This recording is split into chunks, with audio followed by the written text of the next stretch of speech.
João.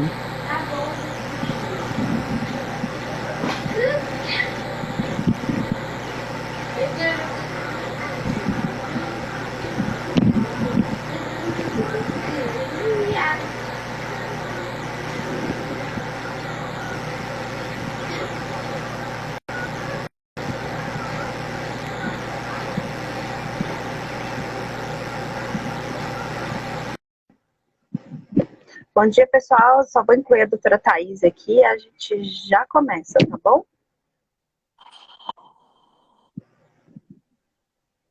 Bom dia, Oi, bom dia.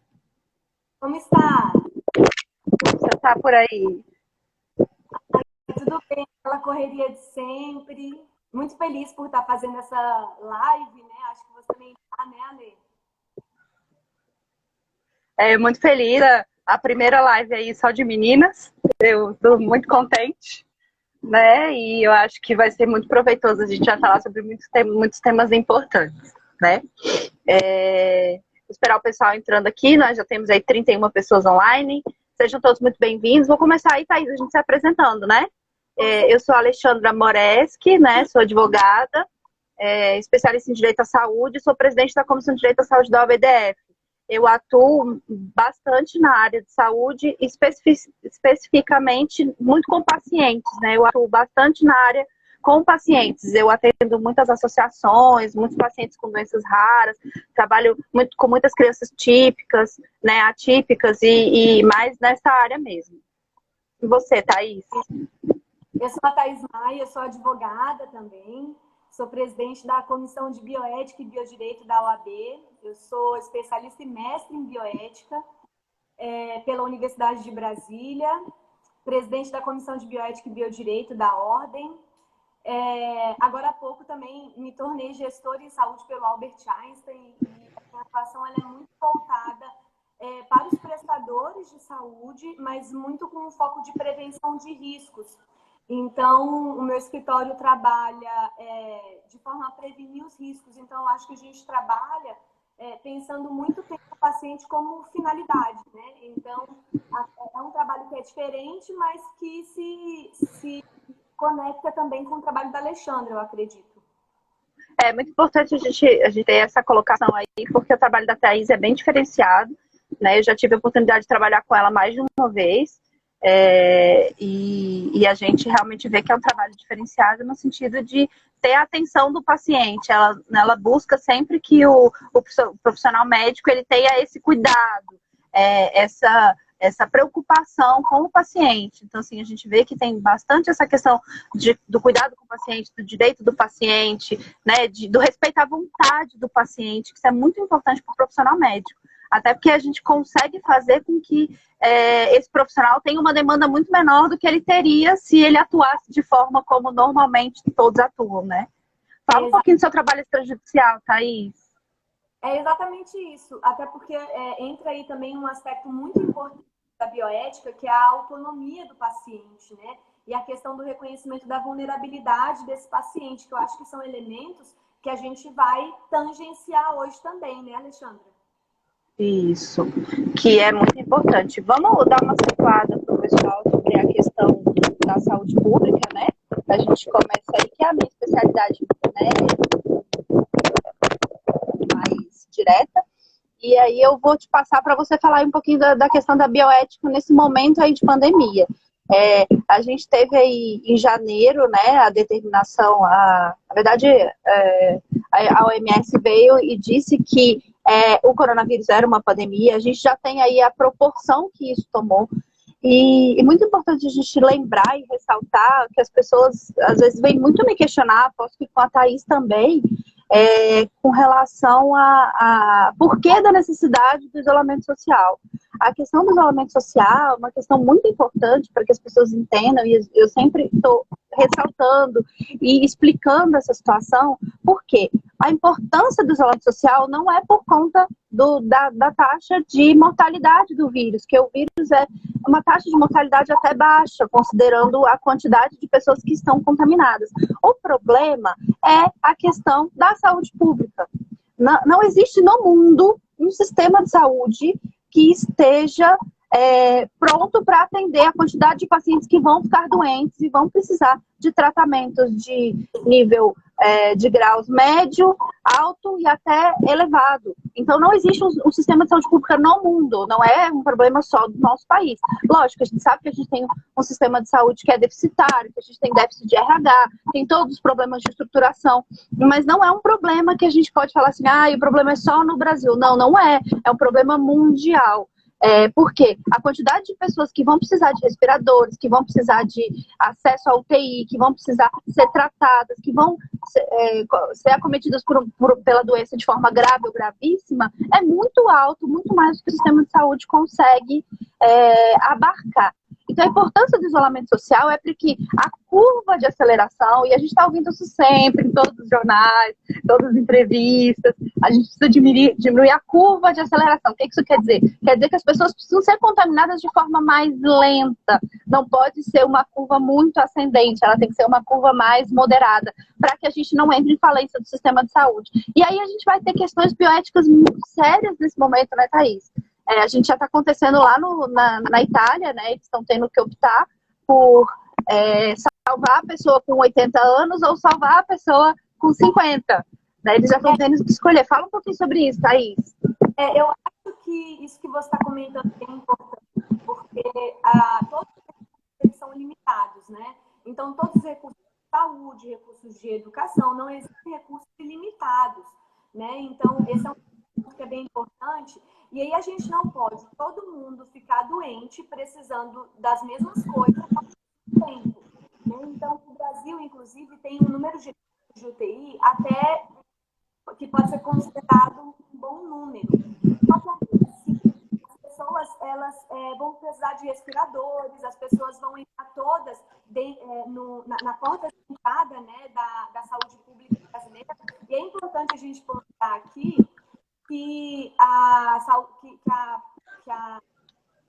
dando eco, a Ana Paula tá comentando. Pior que eu não consigo um fone agora.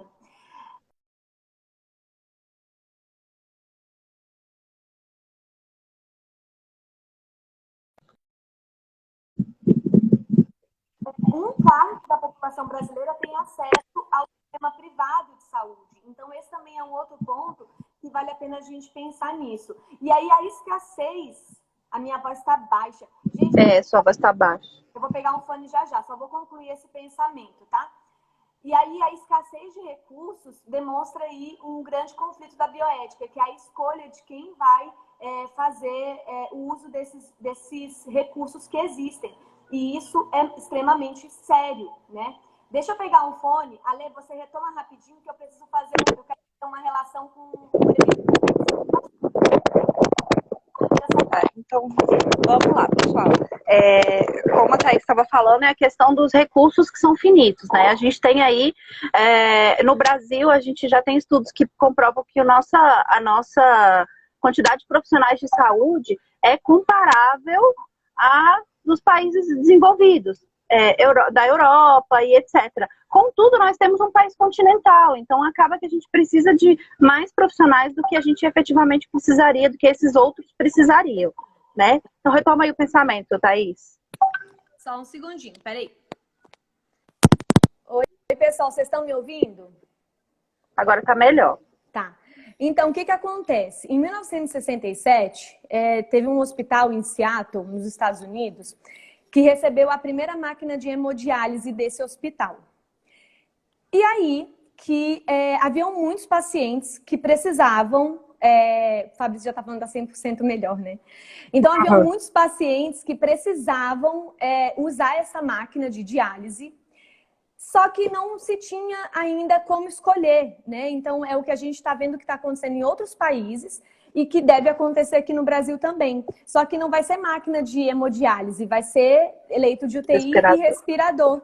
E aí, o que o Hospital de Seattle fez? Eles criaram uma comissão, um comitê, em 1967, um comitê multidisciplinar, para criar os requisitos que iriam definir quem queria ter prioridade para usar essas máquinas. Então, existem alguns guidelines estrangeiros, né? Ou seja, alguns guias, alguns protocolos que fazem esse serviço. Porque vocês imaginam como é para o profissional de saúde que está na ponta ter que fazer esse tipo de escolha. É realmente uma escolha de Sofia.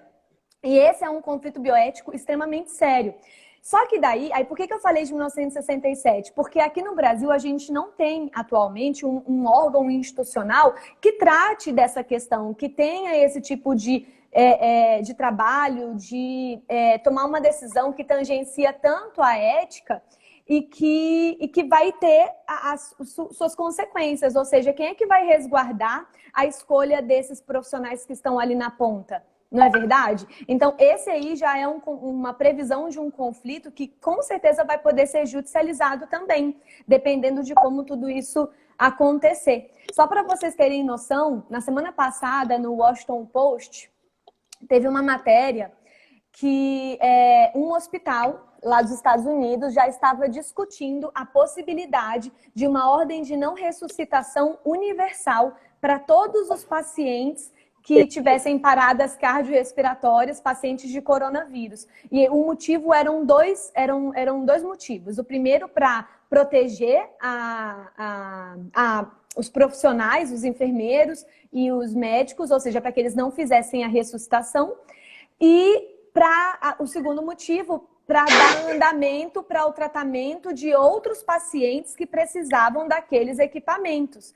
Agora aí você vê, né, um ponto que a gente comentou no início da live, que é a autonomia. Como que fica a autonomia do paciente face a uma ordem de não ressuscitação que valeria para todos, independente da sua escolha? Então, são conflitos muito, muito sérios da bioética e que, muito provavelmente, aqui no Brasil, como a gente já tem uma cultura de judicialização, poderão também ser judicializados, né, Ale? Eu estava até dando uma olhadinha aqui, aí seguindo nessa linha, mas já mudando de assunto, sobre a questão dos Estados Unidos, como nós hoje vamos chegar aí num momento que a gente vai finalmente conseguir fazer com que todos no país entendam a importância do SUS, né? Lá nos Estados Unidos a gente tem uma visão muito diferenciada das coisas, eles têm um plano de saúde específico, né? Aquela pessoa que paga, é um plano de saúde, entre aspas, na verdade é um seguro de saúde. Isso. Eles pagam esse seguro de saúde e eles têm direito ao acesso à saúde pública, né, deles lá. Se você não tiver o seguro de saúde, você morre na porta do hospital. Mesmo essas pessoas que têm esse plano de saúde, né, esse seguro de saúde, eles estão pagando em torno de R$ 5.000 para fazer um teste de coronavírus. Então, a grande ascensão da curva nos Estados Unidos se deve muito a essa situação. Eles não estão conseguindo testar todo mundo, o custo é muito alto, a pessoa que é internada, ela está saindo com uma dívida de 20, 30, 40 mil dólares do hospital, porque ela usa respirador, vai para UTI. E aqui no Brasil a gente tem um sistema de saúde, né, em menor ou menor proporção, todos nós somos SUS dependentes. Ainda que você tenha o seu plano de saúde, você ainda é SUS dependente. Se você for acometido, por exemplo, de um acidente de carro, você muito provavelmente será direcionado para o hospital de base. Não vão te levar para o hospital particular, ainda que você tenha um plano de saúde. A própria vacina demonstra como que o SUS ele tem o seu valor para o brasileiro, né? Então, a disponibilidade da vacina, eu acho interessante você colocar isso, porque é um ponto também que eu sempre bato, a importância da saúde no Brasil ser um direito e a importância da gente ter um sistema único de saúde.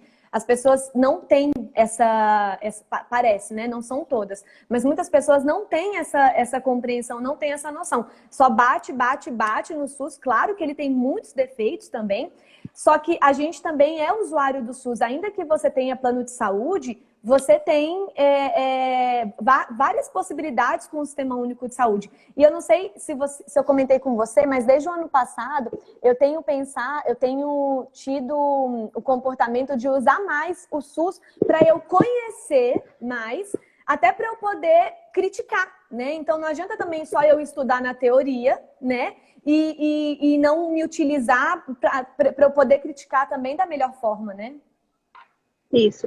O Fabrício trouxe aqui um ponto bem importante, eu ia entrar agora nesse ponto, Fabrício, sobre a questão da objeção de vontade ou negativa de atendimento por parte dos profissionais em face das suas exposições. A perigo da sua integridade física por falta de EPI, vale durante a pandemia? Isso é muito sério, né? A gente vem discutindo isso. Aí vamos entrar aí na questão dos profissionais, Thaís. A gente teve aí duas determinações do Ministério da Saúde, né? Uma sobre o Brasil conta com você, Isso. E a outra sobre a questão que foi, na verdade não foi do Ministério da Saúde, foi que saiu anteriormente, aquela que a Lei 13, não vou lembrar o número de cabeça agora, que saiu dizendo que o Ministério da Saúde pode, inclusive, não só o Ministério da Saúde, mas o governo como um todo, pode requisitar profissionais, né, pode convocar, pode requisitar bens e serviços e etc. Fala um pouquinho pra gente aí desse conflito e dessa questão aí, e principalmente sobre a questão da portaria do Ministério da Saúde que fala sobre é obrigatório ou não o profissional de saúde se cadastrar. Então vamos lá, o que acontece? Essa objeção aí é o que se chama de objeção de consciência.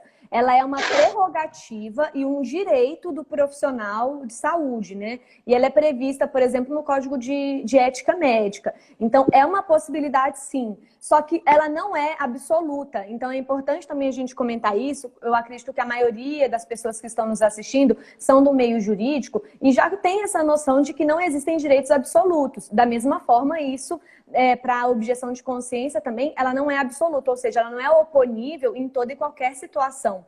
Então, mesmo que os exemplos clássicos de objeção de consciência é no caso do médico que está atendendo uma mulher que está em situação de abortamento, né? Esse é um exemplo clássico. Então, mesmo numa situação como essa, ele não pode simplesmente falar, eu não vou atender porque contraria a minha crença, o que pode ter acontecido, então não vou atender e tchau. Não pode ser assim. Ele tem que garantir que essa paciente continue tendo atendimento, passar todo o caso, então ele tem um dever de comunicação para o médico que vai assumir. E uma outra questão, se não tem nenhuma pessoa que possa assumir o caso, ele é obrigado a continuar acompanhando o caso, mesmo que isso seja algo que viole as suas crenças, a sua consciência. Ou seja, na ponderação de direitos, o direito ao atendimento, o direito ao acesso à saúde, ele vai pesar muito mais em relação a esse direito da objeção de consciência, né? Do médico ou do profissional de saúde se abster por conta de uma questão interna. Da mesma forma agora, não é exatamente da mesma forma, até porque não seria uma questão de consciência, mas uma questão de um perigo de contágio. Só que ainda assim, essa pessoa ela vai estar ali com um dever de assistência, né? Um dever de prestar o atendimento ao profissional. Agora, tem no meio desse conflito aí a situação dos EPIs, né, dos equipamentos de proteção individual. Então, aí já não é uma responsabilidade única do profissional, a gente está falando da responsabilidade das instituições. Então, as instituições que estão fazendo o atendimento, elas têm a obrigação de prover o equipamento de proteção individual para dar condição para que o profissional de saúde consiga exercer o seu dever também de atender os pacientes, né? Então, e você acha que vai ter judicialização aí de profissionais de saúde querendo não trabalhar por conta da falta de EPIs? A gente tem aí, tanto na rede privada quanto na rede pública, esse problema sério, né? Eu acho que vai ter... eu acho que o coronavírus, ele vem... as demandas dele vão dar um novo fôlego para as questões de saúde que vão ser judicializadas, né? Então, com certeza, pelo lado do profissional, eu acredito que vai ter tanto de instituições que representam os profissionais de saúde requerendo esses equipamentos, como de instituições da sociedade, né? Então, também fazendo esse tipo de requerimento, como dos próprios profissionais que se vejam aí até infectados ou que sofram os rigores desse vírus e que tenham sido obrigados a trabalhar sem esse equipamento de proteção individual. Então, eu acho que é bem possível que isso aconteça sim. Eu acho bem bacana essa hipótese, porque a gente que trabalha com o direito médico da saúde, né, bioética, a gente vê o tanto que essa demanda nesse tempo de coronavírus está crescendo. Eu sei você e eu estou trabalhando à beça, não paro um minuto. E realmente são questões assim que a gente nunca pensava acontecer realmente, sabe?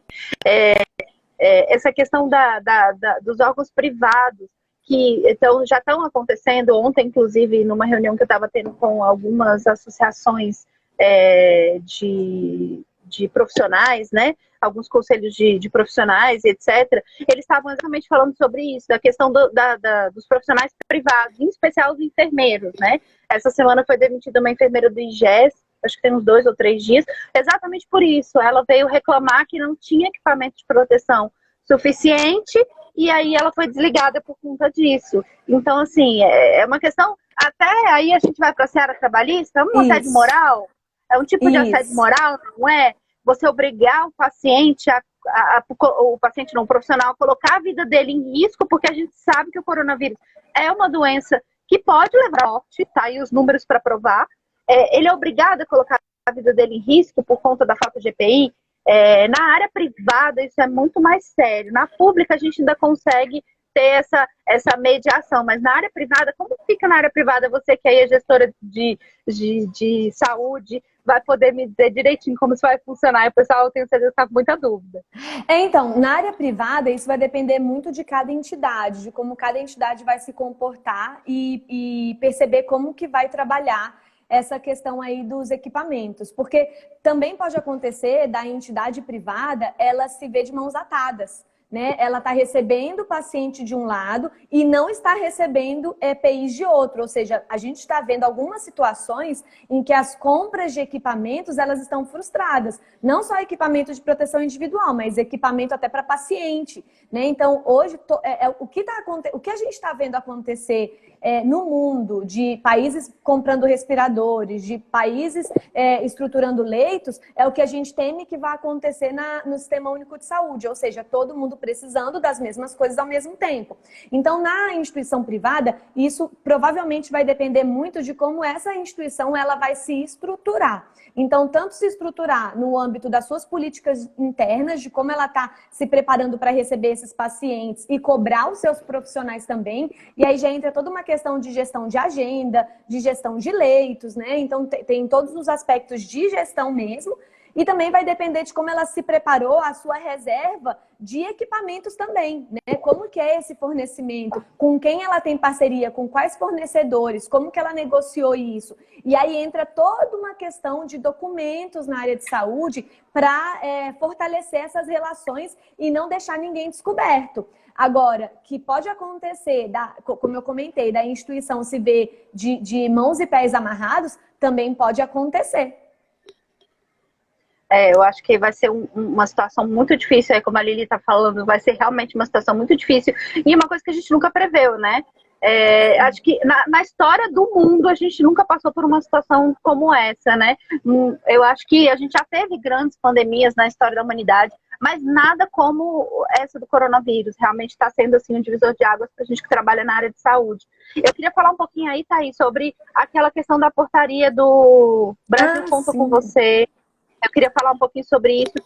Qual é o seu entendimento sobre aquela questão do é obrigatório fazer o curso, não é obrigatório? O profissional de saúde, porque lá não fica muito claro, né, se é obrigatório ou se não é. E além de não ficar muito claro, ainda tem uma cláusula que diz que o Ministério pode acionar o conselho de classe daquela pessoa para falar que ele fez ou não fez o curso, ou se inscreveu ou não se inscreveu. E além disso, os conselhos eles precisam mandar uma listagem para o Ministério da Saúde desses profissionais. Como que a gente vai lidar com isso aí, já falando com os profissionais de saúde? Eu vi que tem alguns aqui que estão ouvindo a gente. Então, na verdade, isso aí está dando muito o que falar, porque eu vejo que quem está trabalhando agora no combate do coronavírus, seja no âmbito executivo, administrativo, são pessoas que... A gente está falando da gente, né, Alexandre? A gente tem falado quase todos os dias sobre como a gente está sobrecarregada. Eu vejo que essas pessoas devem estar ainda mais sobrecarregadas. E aí, a gente está encontrando aí atos normativos que eu vejo que a intenção do legislador é se antecipar ou tentar apagar um incêndio, só que ele não está conseguindo prever algumas questões que vão acontecer na prática. A mesma coisa vale para a portaria da telemedicina, que também a gente pode comentar sobre ela, que traz aí vários pontos, mas também coloca muitas dúvidas. E isso porque o Brasil é um país que culturalmente é muito prolixo normativamente, né? Então a gente precisa, o brasileiro, o cidadão brasileiro, o profissional brasileiro, ele tem até uma necessidade de onde é que está escrito isso, como é que eu tenho que fazer isso, né? Então tem esse ponto aí também. Agora, em relação a essa ação, ela é bem curiosa porque ela não estabelece ainda nenhum tipo de sanção, ela coloca obrigações para os profissionais e coloca obrigações para os conselhos de classe e também não deixa muito claro como que isso vai funcionar ainda, né?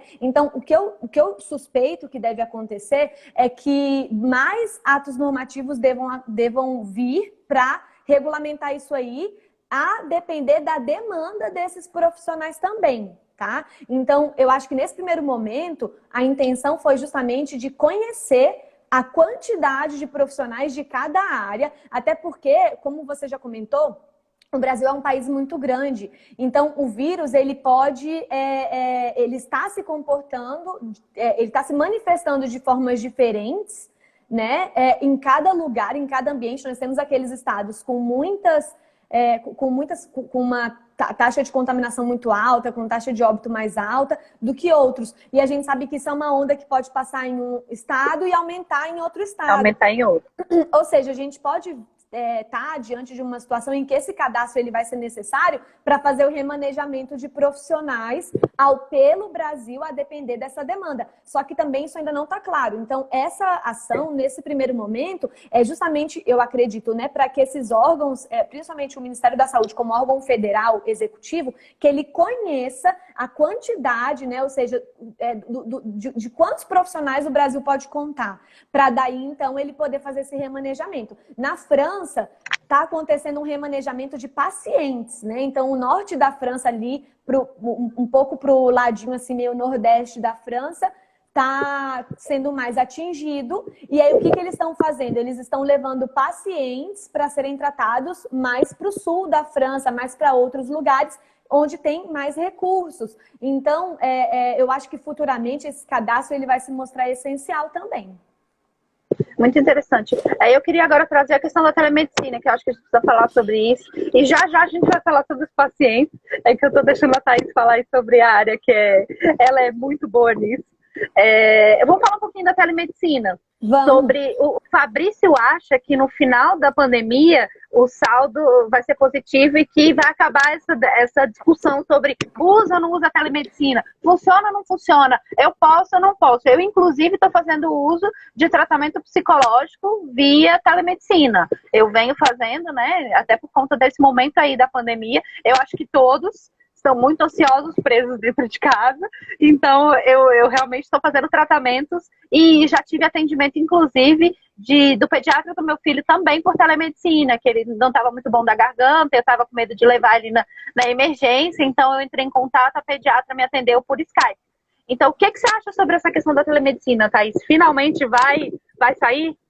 Eu acho que eu concordo com o Fabrício, com você também, que eu acho que a telemedicina veio para ficar. Depois de uma situação como essa, em que ela já está sendo muito utilizada, vai ser muito difícil proibir isso, né? Até porque a própria relação ela vai mudar, né? Já está mudando entre o profissional de saúde e os seus pacientes. Então eu vejo que ela veio para mudar, só que daí também ela já traz conflitos próprios, né? Então a gente ainda não sabe como que o judiciário ele pode vir a se comportar diante de demandas que nasçam da telemedicina. Tem aí os aplicativos, alguns sistemas que os profissionais de saúde usam que gravam essas consultas e aí já tem toda uma interação com proteção de dados, com a LGPD, que ainda vai entrar em vigor no Brasil. Então tem também esse aspecto aí. O que a gente tem trabalhado muito com os nossos clientes é o termo de consentimento, no sentido de que a importância do termo de consentimento para formalizar tudo o que vai acontecer, quais são os limites dessa consulta, para que ela serve, ou seja, tentar equalizar o máximo de informações para o paciente que vai fazer o uso desse serviço por telemedicina, né? Então, agora, como eu falei, tem os seus conflitos próprios também, né? Que a gente ainda está percebendo, a gente ainda está vendo o que vai acontecer. A própria relação entre o médico e o paciente, o psicólogo e o paciente, ela vai vir a ser alterada, né? Porque eu vejo que, na verdade, eu já estou percebendo e tendo contato com pacientes que não gostam de telemedicina, que se sentem um tanto abandonados, né? Então, a gente ainda vai ver como que, entre aspas, o mercado ele vai se adequar em relação a isso. E aí tem um outro fator aí que é bem sério, que são as operadoras de plano de saúde. Como que elas vão remunerar a instituição, remunerar o profissional que está trabalhando com telemedicina. E aí, como a gente está comentando muito do paciente, eu acho que a gente já pode abrir para esse lado do paciente Vamos também. começar. Né, Ale? Como que fica para o paciente que, no âmbito de uma telemedicina, ele se sente abandonado, como eu estou ouvindo alguns comentarem, né? Ele não sente que o cuidado está sendo como deveria ser feito, ou até ele se sente demandado pelo profissional de saúde para que ele faça o que, na cabeça dele, o que o profissional deveria estar fazendo. Porque eu acho que podem ter alguns ramos da saúde em que vai ficar para o paciente passar algum dado do tratamento dele, e ele pode se sentir inseguro em relação a isso também, né? Com relação a essa questão, é muito importante a gente ressaltar aí sobre a forma como o paciente vai ser tratado, né? O Lindoso até está falando aqui que ele já foi em muita consulta, o médico nem olhou na minha cara, perguntou o que eu tinha e passou o medicamento. Enfim, se for para esse tipo de tratamento, uma telemedicina funciona, mas eu acho que existem algumas outras situações que a gente pode se utilizar da telemedicina, como, por exemplo, para tratamento psicológico. Ela é super válida. Um tratamento, você não precisa se deslocar, né? A gente aqui em Brasília ainda tem uma vantagem que a gente tem condição de deslocar de forma rápida, de forma célere aqui dentro da cidade, né? No plano e tudo. A gente tem ali um trânsitozinho nos horários de pico. Mas imagina numa cidade como São Paulo, que você tem que se deslocar de um canto ao outro, do próprio profissional, que muitas vezes tem que estar na clínica X de manhã e na clínica Y à tarde, que é do outro lado da cidade. Sim. Então, assim, isso vai facilitar até a qualidade de vida para o próprio profissional de saúde. Eu acho que é uma questão de adaptação. Nós, advogados, passamos por isso quando tudo virou PJE. Nós ficamos em pânico, eu confesso. Eu olho muitas vezes para trás, o Lindoso vai se lembrar disso aí, que está nos assistindo. Eu protocolei processos, né? Protocolei petições com o relógio. Era um reloginho, você batia assim, saía o horário e a data que você protocolou. Muita gente hoje já nem conhece. Não sabe.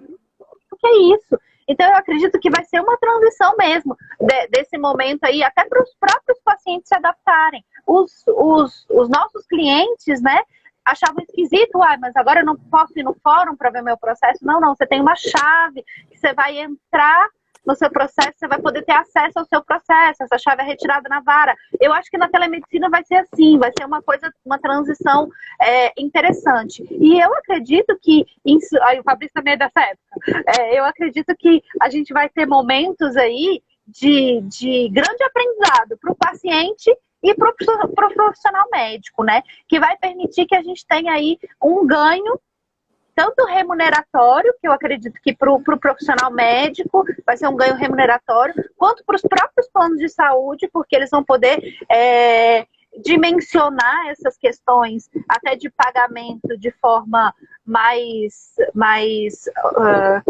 coerente para eles, por conta de ser uma telemedicina. Eu tô com dificuldade, inclusive, com alguns pacientes que vieram entrar em contato comigo, dizendo que os planos de saúde, eles não estão aceitando pagar o médico por telemedicina, porque eles falam que isso não está regulamentado, eles não têm, principalmente os profissionais de crianças, os pais de crianças atípicas, né, que precisam fazer um acompanhamento constante, né, principalmente relacionado à questão do método ABA, e eles não estão conseguindo porque os profissionais não estão atendendo na clínica e eles não conseguem fazer por telemedicina porque o plano não cobre. Então, eu acho que aí a gente vai ter, como a gente falou, uma crescente de judicialização. Essa semana eu já fui procurada por 2 pacientes para a gente judicializar isso, porque realmente os planos não querem cobrir a questão da telemedicina. Apesar da ANS já ter determinado que nesse momento de coronavírus, isso deveria estar acontecendo. Mas as operadoras não estão cumprindo isso. E aí eu queria abrir para você falar e depois eu vou falar da ANS. Não, eu acho que isso está acontecendo também para o lado do profissional, né? Ele também tá muito temerário de como ele vai proceder em relação a isso. E não só a ANS se posicionou, como o Conselho Federal de Medicina, como o Ministério da Saúde, e ainda assim a gente vê alguns planos resistentes. Agora, por outro lado, também tem alguns outros planos que já perceberam o que a gente está comentando aqui. Essa questão de que agora que foi, não vai ter muito como voltar. Agora, a gente está num período muito, muito peculiar, né, Alexandra? Nós, advogados, operadores do direito, que estamos atuando nesse momento, a gente está vivendo no olho do furacão com essas demandas e a verdade é que tudo meio que ainda está no improviso. Não existe uma resposta fechada para tudo. Porque de manhã você está com um entendimento e à tarde tem alguma questão que já alterou.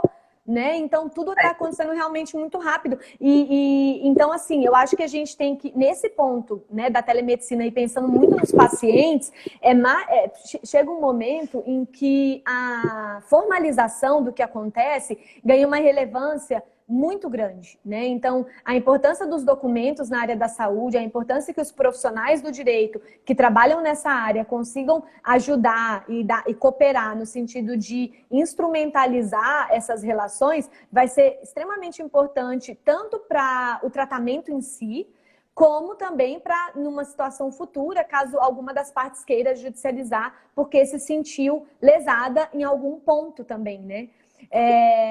Eu acho que como eu falei, eu acho que a gente está realmente no momento de meio que de improviso ainda, né? Ninguém sabe muito bem como fazer, né? E infelizmente a gente vai ter muitas demandas judiciais aí nesse momento, né? Eu queria falar para vocês aqui um pouquinho sobre a ANS. No dia 13 de março, a ANS teve uma reunião extraordinária, né? E aí nessa reunião eles determinaram algumas questões bem sérias, inclusive aí a questão da telemedicina, né, implementada para os planos de saúde, que foram as seguintes: a cobertura obrigatória para o exame do Covid-19, tá? Então, todos os planos de saúde não tem choro nem vela, gente, devem cobrir. Importante lembrar que para a cobertura desse procedimento por detecção do Covid, não basta você ir lá no SEIB e falar assim, eu quero fazer o exame porque eu acho que eu estou com Covid. Não, Isso. Você tem que ter o pedido médico. Então, não adianta chegar lá no SEIB. Agora o SEIB, inclusive, está oferecendo um serviço de drive-thru. Você chega lá com o pedido médico, ele escolhe no carro mesmo, e você já vai embora e depois pega o resultado 2 dias depois pelo sistema deles. Mas você necessariamente precisa do pedido médico. Não dá para você ir lá e falar assim, eu quero fazer exame porque eu acho que eu estou com Covid. Não. E aí a importância da telemedicina nesse momento, porque você pode ter uma consulta com o seu médico de confiança e esse seu médico de confiança passar esse encaminhamento médico para que você faça o exame para detecção da Covid-19. É importante lembrar, Lindoso até me falou aqui, sem carência, ok, gente? Não tem carência por exame de Covid-19. Mais importante ainda é a cobertura para o tratamento da doença segundo a segmentação do seu plano. Então, por exemplo, você foi detectado que você tem Covid-19, você tem 3 dias que você fez seu plano, você fez o exame, detectou, o plano é obrigado a cobrir todo o tratamento, seja internação, lógico, lembrando, dentro da segmentação do seu plano. Não adianta você fechar ali um plano ambulatorial, tá? O que é o plano ambulatorial? Aquele que você pode fazer consulta, exame e etc., mas não tem a internação. E querer a cobertura do hospitalar, tá, gente? Então, lembrando que é dentro da segmentação do plano que você contratou. Então, se você tem um plano ambulatorial, você vai conseguir fazer os tratamentos, as consultas, Sim. Mas você não vai conseguir internação. Agora, se você tem um plano hospitalar, não importa se você fez hoje, ontem, amanhã, ou depois de amanhã, ou tem 3 dias, 10 anos, o seu plano, ele vai ser obrigado a cobrir esse tratamento, tá? Eu tenho uma questão bem importante aqui, Thaís, que eu quero até que você me ajude, sobre a questão da alteração dos períodos de atendimento, tá? Não sei se todos sabem, mas a ANS ela determina um período que a pessoa precisa ser atendida. Por exemplo, eu quero uma consulta com o meu pediatra. Quanto tempo eu tenho que esperar por essa consulta? Existem as... Sim, pode falar. Então, olha só, eu só estou abrindo aqui uma questão aqui que a Juliana colocou, que eu acho bem interessante, com relação ao atraso. Eles podem bloquear o tratamento e internação, eu vou explicar já, tá? Juliana, eu vou chegar nessa parte aí sobre a questão dos prazos e quando a pessoa está inadimplente ou não, tá? E aí, sobre essa questão dos prazos de atendimento, a ANS preconizava alguns prazos. Esses prazos foram flexibilizados, tá? Isso está, inclusive, no site da ANS, quem quiser ter acesso a todas as informações está lá bem claro. E aí eu queria só passar aqui para vocês, e aí eu vou te deixar a pergunta, Thaís, depois que eu passar esses prazos aqui, se você acha que isso vai ajudar o profissional médico a atender melhor esse pessoal. Para consultas básicas, que seriam ali pediatria, clínica médica, cirurgia geral, ginecologia, eram 7, foram para 14, ok? E as consultas de demais especialidades, que eram 14 dias, foram para 28. Consultas com fonoaudiólogo, nutricionista, sessão com psicólogo, consulta de terapeuta ocupacionais, sessão de fisioterapia, eram 10, passou para 20. Tá? As consultas e procedimentos realizados em consultório clínico com cirurgião dentista, eram 7, passou para 14. Os serviços de diagnóstico por laboratório, que é aqueles exames que a gente fazia de rotina, eram 3 dias, agora passou para 6. Tá? Demais diagnósticos de terapia em regime ambulatorial, de 10 passou para 20. Os procedimentos de alta complexidade, que eram 21 dias, que as cirurgias eletivas, etc., passou para 42. O atendimento em regime de hospital, de 10, está em prazo suspenso, ok, gente? E o atendimento em regime de internação eletiva também, que era de 21 dias, também está suspenso, tá? Urgência e emergência é imediato, então não houve alteração de prazos. Aí eu volto a lembrar aqui para vocês que os casos que não estão previstos que os prazos não alteram, segundo a RN 259 da ANS, atendimentos relacionados a pré-natal, parto e puerpério, doentes crônicos, tratamentos continuados, revisões pós-operatórias, diagnósticos e terapias em oncologia, psiquiatria e tratamento cuja realização ou interrupção coloque em risco o paciente, conforme declaração do médico assistente, ok, gente? E aí eu vou colocar aí para Thaís. Thaís, o que você acha? Como os profissionais vão lidar com isso aí agora, Thaís? Então, eu vejo assim que essa determinação, ela realmente praticamente dobrou alguns prazos e suspendeu outros, né?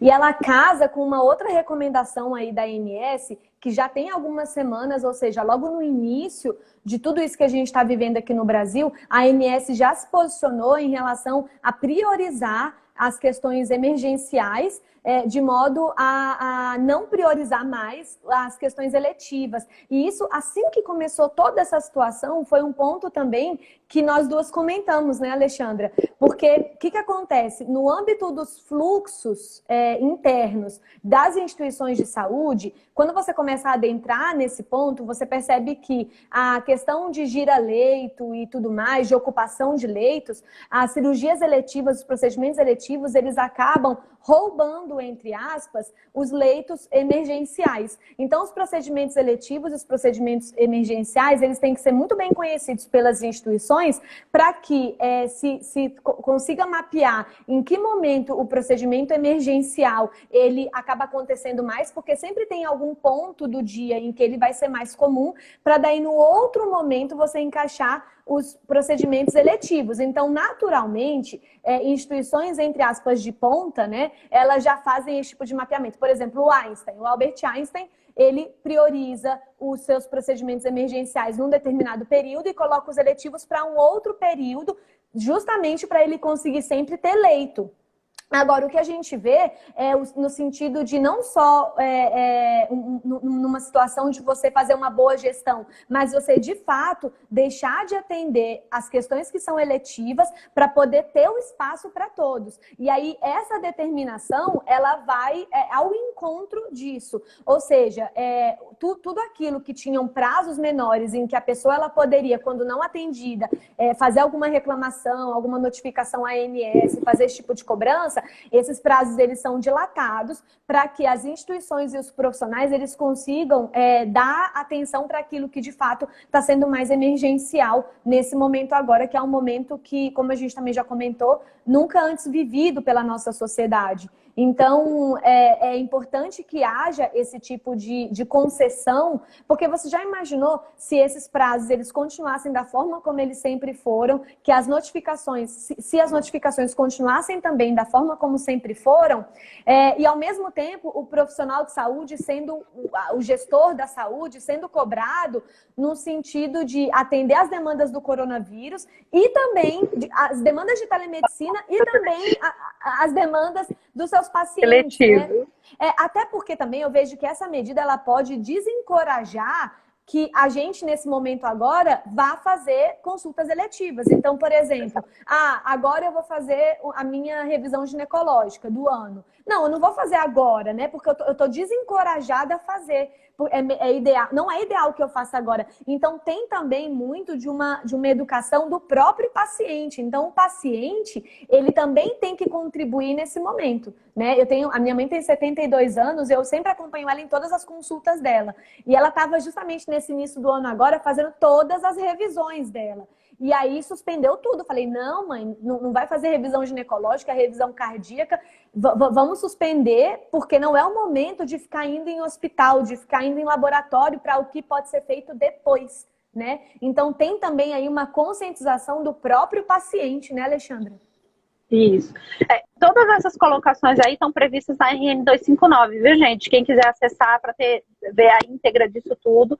E aí, além dessa questão da segmentação, da cobertura obrigatória na segmentação do plano, tem a prorrogação dos prazos, a orientação para a realização de atendimentos à distância e a viabilização da implementação da telesaúde, que é diferente da telemedicina. A gente tem o conceito da telesaúde, para nós que somos advogados aí, no aplicativo que foi disponibilizado pela Caixa de Assistência, onde a gente podia ter acesso a um médico que poderia nos dizer o que fazer naquele momento inicial ali do coronavírus. Aquela ali não é uma telemedicina, é uma telesaúde, onde você tem acesso a uma pessoa que vai te orientar ali o que fazer, mas ele não vai te olhar, ele não vai te diagnosticar, ele não vai ter contato com você. É diferente. Então a ANS disponibilizou essa questão. É orientação para a disponibilização de canais específicos para esclarecimento e informações sobre a doença, sobre o coronavírus. Então, assim, vários planos de saúde disponibilizaram vários canais, né, de informação, de tirar dúvidas, de acesso somente a essa questão do coronavírus. Importante lembrar que houve prorrogação dos prazos de obrigação das operadoras também, a flexibilização das normas prudenciais e as medidas temporárias no âmbito da fiscalização. Alguns tipos de fiscalização da ANS foram suspensas e os prazos da NIP, que é a notificação que você faz quando você tem uma reclamação contra a sua operadora, também foram flexibilizados. Então, os prazos dobraram, porque realmente, por conta dessa questão da operadora estar com muito menos pessoas trabalhando, né, também em teletrabalho, para poder facilitar essa questão. E aí eu vou entrar na questão agora, da questão do pagamento, né? Sim. Então, essa é uma questão bem complexa, né? Eu conversava, essa semana eu e o Fabrício fizemos uma live falando sobre essas questões dos planos de saúde também, e a gente falava sobre essa questão das pessoas que estão inadimplentes, ou se nesse momento pode haver cancelamento. A ANS fez uma recomendação aos planos de saúde que nesse momento de pandemia não se inative nenhum beneficiário por conta de falta de pagamento. A gente sabe, né, que existe a determinação da ANS que a operadora pode inativar um paciente desde que ele atrase até 59 dias, desde que comunicado, etc. Tem uma questão toda de comunicação do paciente. Mas a ANS recomendou que as operadoras não fizessem esses cancelamentos, tá? No meu entendimento, aí Thaís vai poder colocar aí o entendimento dela, eu acho que a ANS foi muito covarde, ela deveria ter determinado que nesse momento não se fizesse cancelamento de ninguém, até por conta, porque aí a gente está pensando na saúde pública como um todo, a gente não está falando só das pessoas que têm o plano de saúde que vão para o hospital privado, e sim para quem está também na saúde pública ali no SUS, porque esse paciente que foi inativado, ele fatalmente vai procurar o SUS caso ele venha a ser acometido da doença. Então, para evitar a sobrecarga e você poder dividir esses pacientes entre a rede pública e a rede privada, é necessário que se mantenha nesse momento, né, essa situação. existe um fundo, né? Para quem não sabe, eu vou explicar bem por alto aqui, das operadoras. Quando uma operadora ela abre e começa a sua comercialização, ela é obrigada a fazer um depósito no valor X que é calculado pela ANS. Esse depósito fica depositado num fundo emergencial que pode ser usado para casos de pandemia como o nosso e para socorrer operadoras de saúde que venham à falência. Por exemplo, quando você tem ali uma operadora que quebra, e como é que faz com aqueles beneficiários que estão ali? Aí é retirado esse valor desse fundo e esses beneficiários são ressarcidos e migrados para outros planos, de modo a não ter impacto tão grande para o beneficiário e para a operadora que vai recebê-los. Então, esse fundo é utilizado para esses momentos de pandemia e momento quando há a quebra da operadora, né? E aí, nesse sentido, eu acho que aí é uma opinião pessoal minha, Thaís, você vai poder colocar a sua também aqui. Eu acho que a ANS foi omissa, eu acho que ela deveria ter sido um pouco mais incisiva nessa questão. Eu li essa semana que está sendo discutida essa questão no Senado, tá? Sobre essa questão das operadoras, deve sair alguma coisa entre essa semana e a próxima sobre essa questão aí. E aí, muito importante, a colega lá em cima perguntou se eu estou internada e o meu plano está... eu estou com déficit, eu posso ser inativado? Pode até ser inativado, mas você não pode ter o seu tratamento descontinuado. Você tem que terminar o seu tratamento até o final da sua internação. Quando você tiver alta, aí sim, o plano pode não te autorizar um novo tratamento. Mas você pode sim ser inativado quando você está internado, tá? Eu acho que coisa para falar. É muita coisa, né? Eu nem sei em quanto tempo que a gente está de live, Alexandre. A gente está em 9 minutos para acabar. Não, e o pior é que na hora que dá 1 hora, o Instagram ele corta, né? Parece. Derruba. Ele derruba. Então, vou tentar aqui ser bem sucinta. Mas eu vejo que tudo isso essas colocações aí que a gente está percebendo, tem uma fundamentação muito clara, que é o fato de que a saúde no Brasil ela é um direito, né? Isso está no artigo 6º, no artigo 196 da Constituição, e outros artigos também da nossa Constituição fazem esse tipo de colocação.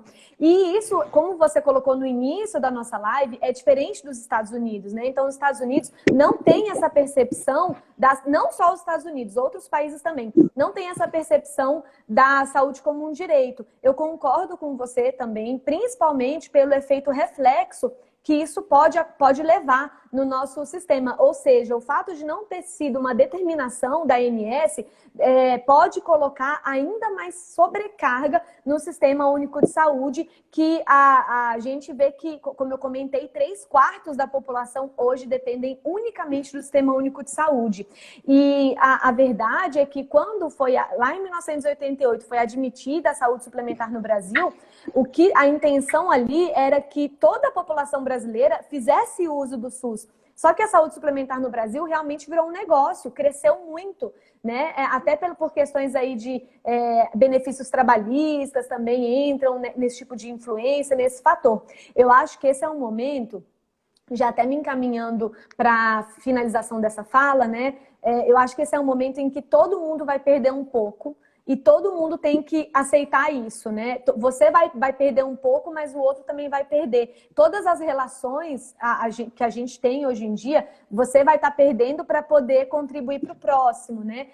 Eu tenho comentado isso em todas as lives que eu tenho feito, nas aulas que eu tenho dado também, que eu acredito do fundo do meu coração que a gente vai sair mais fortalecido desse momento, né? Agora, fazendo o link com esse ponto, eu acho que a ANS ela já está tendo um papel extremamente sério, importante, fundamental, porque ela realmente, e provavelmente para daqui a alguns dias, daqui a algumas semanas, ela vai talvez ter que reforçar essa recomendação também, né? Então, quem sabe isso aí não vira uma determinação para que não afogue ainda mais o Sistema Único de Saúde. É isso que eu espero mesmo, que ela tenha essa coragem, né, de realmente determinar essa questão. É um momento muito sério, todos nós estamos passando por uma baixa financeira, né? A gente não é à toa que o governo está fornecendo auxílio da forma como está oferecendo, né, para vários profissionais. É um momento muito sério e, como a OMS falou, cabe aos governos mesmo e aos entes públicos realmente subsidiar os seus cidadãos nesse momento, né, para que eles possam ficar em casa, para que eles possam realmente ter o que comer em casa, porque não adianta falar assim, fique em casa, mas eu não tenho um arroz para dar para o meu filho. É muito complicado isso. Então, é muito importante. E se a pessoa tiver que optar entre pagar o plano de saúde e comprar um arroz para o seu filho, ela vai comprar um arroz para o filho dela e vai deixar de pagar o plano de saúde. Então, a gente tendo essa flexibilidade, é possível a gente criar várias outras coisas que a gente possa diluir essa prestação nas próximas, essas que não vão ser pagas nesse momento de pandemia. Então, assim, existem várias ferramentas que a gente pode utilizar que vão fazer com que nem a operadora tenha tanto prejuízo, que, como você falou, todos teremos prejuízo, do menor ao maior, todos teremos prejuízo, mas a gente tem que pensar de forma realmente o que preconiza a nossa Constituição, né? Direito à saúde é direito fundamental. Então, se você tiver que optar, na minha opinião, entre economia e saúde, tem que se optar pela saúde, pela vida, porque a vida a gente não recupera. A economia, ok, a gente vai passar um período aí de recessão, vamos. Todos nós vamos ter que nos reinventar, vamos. Eu e Thaís somos profissionais liberais, eu não tenho carteira assinada. Então, eu estou sentindo tanto como todo mundo está sentindo. Então, eu não estou falando aqui de concursada pública que vai conseguir ter o meu salário todo mês na minha conta. Não, eu não tenho. Mas eu estou fazendo o meu sacrifício em prol do próximo, em prol do meu vizinho, em prol dos meus colegas, em prol da minha profissão, em prol dos meus amigos, em prol das pessoas que eu não conheço, inclusive. Então, esse é um momento de empatia extrema, né? E aí, já me encaminhando aqui para a gente finalizar essa live, eu vou te abrir para você se despedir, falar um pouquinho do trabalho da sua comissão, que a gente tem 4 minutos. E eu acho que esse é o momento, essa é a palavra-chave, é empatia mesmo, sabe? Eu concordo plenamente com tudo que você colocou. Não vou falar muito mais, porque a gente está com muito pouco tempo, né? Convidar as pessoas para conhecerem um pouco mais sobre bioética, sobre biodireito. Vou falar aqui para vocês os meu Instagram, @Thaís com H, M de Maria, S de sapo, M de Maria de novo. Eu acho que eu vou até escrever aqui.